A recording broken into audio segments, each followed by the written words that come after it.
DySP Anjana Krishna यांच्या समर्थनार्थ जनशक्ती शेतकरी संघटनेच्या वतीने अनोख्या पद्धतीने आंदोलन करण्यात आले। डीवायएसपी अंजना कृष्णा यांच्या समर्थनार्थ करमाळा तालुक्यात जनशक्ती शेतकरी संघटनेच्या वतीने अनोखे आंदोलन करण्यात आले। करमाळ्याचे आराध्य दैवत आई कमला भवानी मंदिरासमोर अंजना कृष्णा यांच्या छायाचित्राला दुग्धाभिषेक करून त्यांच्या मनोधैर्याला बळ देण्याचा प्रयत्न कार्यकर्त्यांकडून करण्यात आला। जनशक्ती शेतकरी संघटनेचे अध्यक्ष अतुल खुपसे पाटील यांच्या नेतृत्वाखाली हे गांधीगिरी पद्धतीचे आंदोलन पार पडले। कार्यकर्त्यांनी मंदिरासमोर घोषणाबाजी करत महाराष्ट्रात स्त्रीचा सन्मान सर्वोच्च असल्याचा संदेश दिला।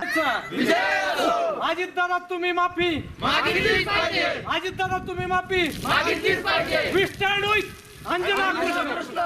We stand with Anjana Krishna. Ajitdada तुम्ही माफी मागितलीच पाहिजे। अशा गाव गुंडांवर गुन्हे छत्रपती शिवरायांच्या राज्यात आपण राहतो। या ठिकाणी स्त्रीला मान दिला जातो, स्त्रीला इज्जत दिली जाते। आपण छत्रपती शिवरायांचे विचार वाचताना या ठिकाणी पर स्त्रीला माते समान मानणारा राजा कुठला आणि मुलीसारख्या वयाच्या एसपीला बेकायदेशीर मुरमुपसा करणाऱ्या गुंडांसाठी दम देणारा एक उपमुख्यमंत्री कुठला। म्हणून या ठिकाणी आम्ही निषेध करतोय।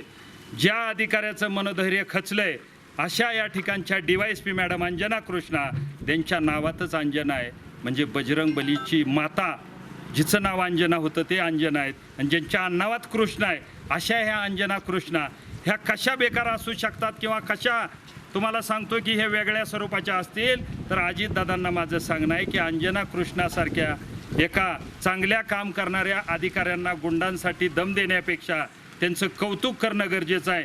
लाडक्या बहिणीचा अपमान महाराष्ट्र कधीच सहन करणार नाही। महाराष्ट्र हा शिवरायांचा आहे, इथं स्त्रीला इज्जत दिली जाते असा आशय असलेले बॅनर लावून कार्यकर्त्यांनी संताप व्यक्त केला।